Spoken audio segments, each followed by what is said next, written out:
Hello friends, welcome to success competitive cues official YouTube channel. आज की इस video में हम बात करेंगे एयरफोर्स के एफ-कैट वैकेंसी के बारे में। इस वीडियो में आपको एफ-कैट के बारे में सारी इन्फॉर्मेशन मिलेगी। ऑनलाइन अप्लाई करने के लिए आपको स्टेप बाय स्टेप आपको सारी जानकारी मिलेगी। तो वीडियो को शुरू करने से अंत तक देखें एवं बिना स्किप किए हुए वीडियो को चलाएँ। तो चलिए वीडियो शुरू करते हैं। यह एफ-कैट का 02/2022 का वैकेंसी है। सबसे पहले हम इस वीडियो में एफ-कैट का जारी किया गया ऑफिशियल नोटिफिकेशन को पढ़कर आपको बताएंगे। इसकी क्या क्या एलिजिबिलिटी है, कौन कौन से ब्रांचेज है, आपका एज लिमिट क्या होना चाहिए, फिजिकल स्टैंडर्ड क्या है, फिजिकल स्टैंडर्ड के बारे में, फ़ोटो कैसा अपलोड करना है, कितना पेमेंट कटेगा, किस बैंक से आपको पेमेंट करें ताकि आपका पेमेंट पेंडिंग नहीं रहे, सारी जानकारी आपको मिलेंगे। आपको कितना सैलरी मिलेगा। तो चलिए वीडियो शुरू करते हैं। सबसे पहले देखिए एक एफ-कैट का ये ऑफिशियल नोटिफिकेशन है। देखिए इसमें लिखा हुआ भारतीय वायुसेना इंडियन एयरफोर्स।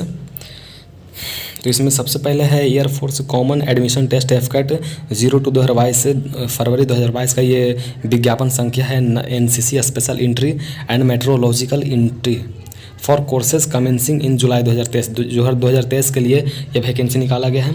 इसमें लिखा हुआ है कि online application are invited for the courses commencing in July 2023। जुलाई 2023 के लिए flying branch, technical branch, non technical branch जो ग्राउंड ड्यूटी के अंतर्गत आता है, इसका यह वैकेंसी निकाला गया है। इसमें ब्रांचेज, कोर्स नंबर और वैकेंसी दिया गया है।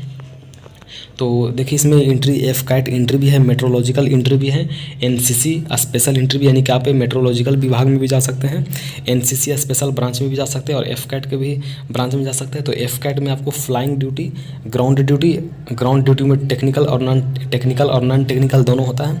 तो एफ-कैट में आप फ्लाइंग ड्यूटी और ग्राउंड ड्यूटी या फिर नॉन टेक्निकल ड्यूटी भी आप कर सकते हैं। अगर आप मेट्रोलॉजिकल एंट्री की बात करें तो आपको मेट्रोलॉजिकल डिपार्टमेंट में आपको जॉब मिलेगा। फिर इसके नीचे है एनसीसी स्पेशल एंट्री। तो एनसीसी स्पेशल एंट्री में आपको फ्लाइंग ड्यूटी मिलेगा। फिर देखिए टाइप ऑफ कमीशन है, तो यह एक प्रकार का शॉर्ट सर्विस कमीशन है। एनसीसी स्पेशल ड्यूटी भी है, इसमें शॉर्ट सर्विस कमीशन है। आपको SSC for men and women's, SSC का मतलब होता है शॉर्ट सर्विस कमीशन, महिला और पुरुष दोनों के लिए। फिर आगे देखिए इसमें एज लिमिट है। तो फ्लाइंग ब्रांच के लिए आपकी उम्र 20 से 24 साल होनी चाहिए 1 जुलाई 2023 के अनुसार। आपको आपका जन्म 2 जुलाई 1999 से 1 जुलाई 2003 के बीच में आपका जन्म होना चाहिए, यानी कि आपका उम्र 20 से 24 साल तक उम्र होना चाहिए, तभी आप फ्लाइंग ब्रांच का फॉर्म अप्लाई कर सकते हैं। इसके बाद है ग्राउंड ड्यूटी, जिसमें टेक्निकल और नॉन टेक्निकल ब्रांच है। इसमें आपकी उम्र 20 से 26 साल होनी चाहिए। आपकी जन्म तिथि 1 जुलाई 2023 2 जुलाई 1997 से 1 जुलाई 2003 के बीच में होनी चाहिए। फिर इसके बाद फिर अगर आपको ये फॉर्म भरना है तो इसमें आपको एफ-कैट का ऑफिशियल वेबसाइट है https://careerindianairforce.cdac.in। ये ऑफिशियल वेबसाइट है एफ-कैट का। इस पर आपको गूगल सर्च कीजिएगा, उसके बाद फिर आप इस पर जाइएगा, स्टेप बाय स्टेप इसमें भरिएगा। बाकी हम इस वीडियो में आपको स्टेप बाय स्टेप फॉर्म भरने के लिए भी बताएंगे। पहले आप नोटिफिकेशन के बारे में जान लीजिए। फिर इसके बाद फिजिकल या मेडिकल स्टैंडर्ड या educational qualification and selection procedure. तो इसमें ट्रेनिंग है। सबसे पहले 7वां नंबर पर ट्रेनिंग है। Training will commence in the first week of July 2023 for all course at air force academy Dundigal Hyderabad, यानी कि 2023 के जुलाई का फर्स्ट वीक में आपका ट्रेनिंग हैदराबाद में शुरू कर दिया जाएगा। और टेक्निकल और नॉन टेक्निकल का जो ट्रेनिंग है वहाँ 74 हफ्ता के लिए ट्रेनिंग है। और नॉन टेक्निकल में अगर बात करें तो नॉन टेक्निकल में आपका 52 हफ्ता का ट्रेनिंग है।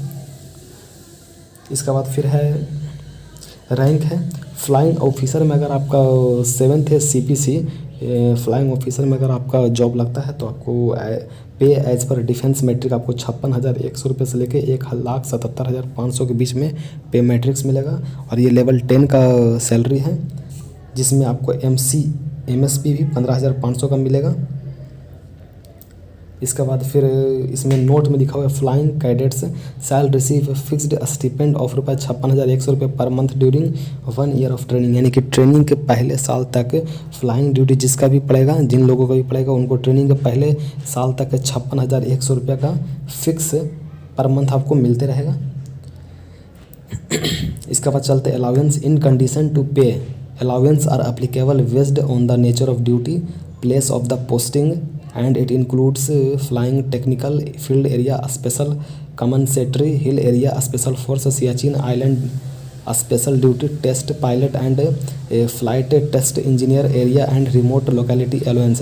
इसमें कह रहा है कि आपको अलाउंस आपको ड्यूटी के हिसाब से मिलेगा, आपका किस ढंग का ड्यूटी, नेचर ऑफ ड्यूटी क्या है, कहाँ आपका पोस्टिंग हुआ है, आपको फ्लाइंग में हुआ है पोस्टिंग, टेक्निकल में हुआ है, फील्ड एरिया में हुआ, स्पेशल कमनसेंट्री हिल एरिया में हुआ है, या फिर स्पेशल फोर्स में हुआ, सियाचिन ग्लेशियर में हुआ, आइलैंड में हुआ है, या फिर स्पेशल ड्यूटी टेस्ट पायलट में हुआ है, फ्लाइंग टेस्ट इंजीनियर में हुआ है, किस तरह का आपका ड्यूटी मिला है उसी के हिसाब को आपको अलाउंस मिलेगा।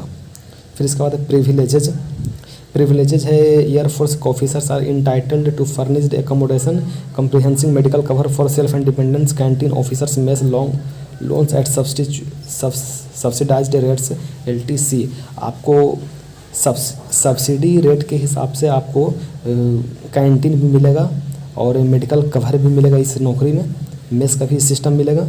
इसके बाद है इंश्योरेंस। जब आप ये नौकरी करते हैं तो आपको नौकरी जब लास्ट आपका उम्र बीतता है, जब आप रिटायर करते हैं तो रिटायर करने तक आपको 1 करोड़ रुपये का बीमा कवर मिलेगा ऑन कंट्रीब्यूशन। आपके कंट्रीब्यूशन जो आपका जो सैलरी से जो पैसा कटता है NPS से, तो उससे आपको 1 करोड़ रुपये का बीमा मिलेगा।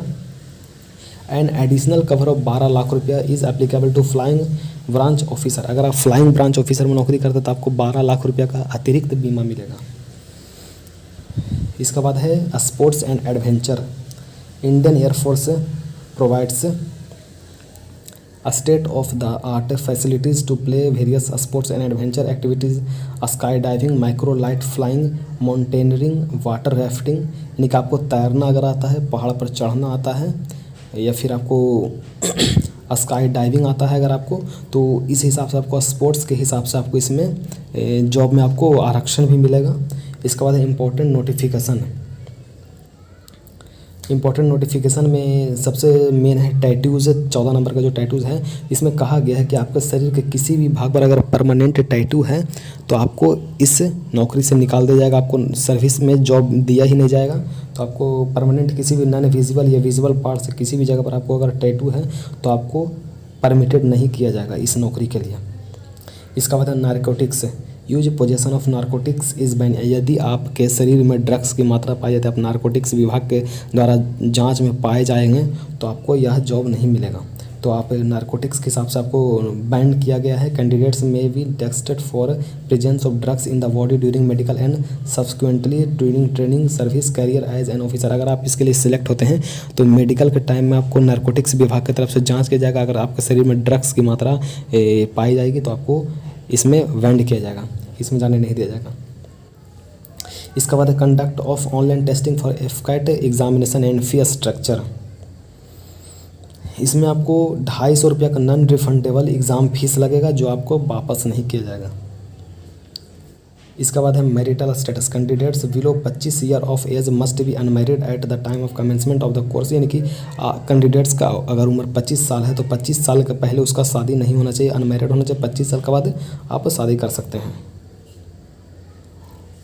इसके बाद कैंडिडेट्स को फॉर्म भरने के लिए एक यूनिक रजिस्टर्ड ईमेल आईडी होना चाहिए। कैंडिडेट्स का अपना ईमेल आईडी होना चाहिए रजिस्टर्ड, और एक मोबाइल नंबर होना चाहिए, तभी आप फॉर्म भर सकते हैं।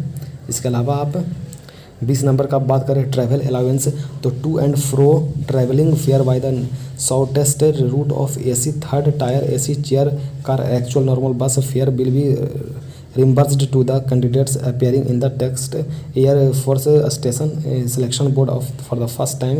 For all other mode of travel, TA will be admission as per the government authorized rule. No TA is admissible.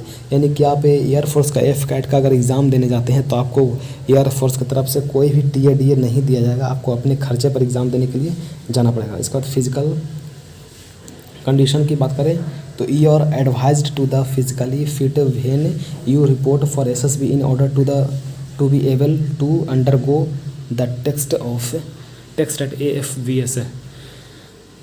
आपको 1 मील का दौड़ लगाना पड़ेगा 10 मिनट में। यानी कि अगर 1 मील की बात करें तो 1 किलोमीटर और 600 मीटर यानी कि 1600 मीटर का दौड़ आपको 10 मिनट में लगाना पड़ेगा।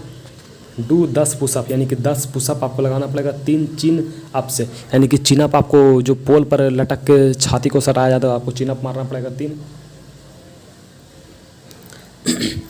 Prospective candidates are also advised to keep themselves in good physical condition to adapt to physical training at AFA, which encompasses running, swimming, rope climbing, and other forms of physical training conditioning in which they undergo mandatory tests during training।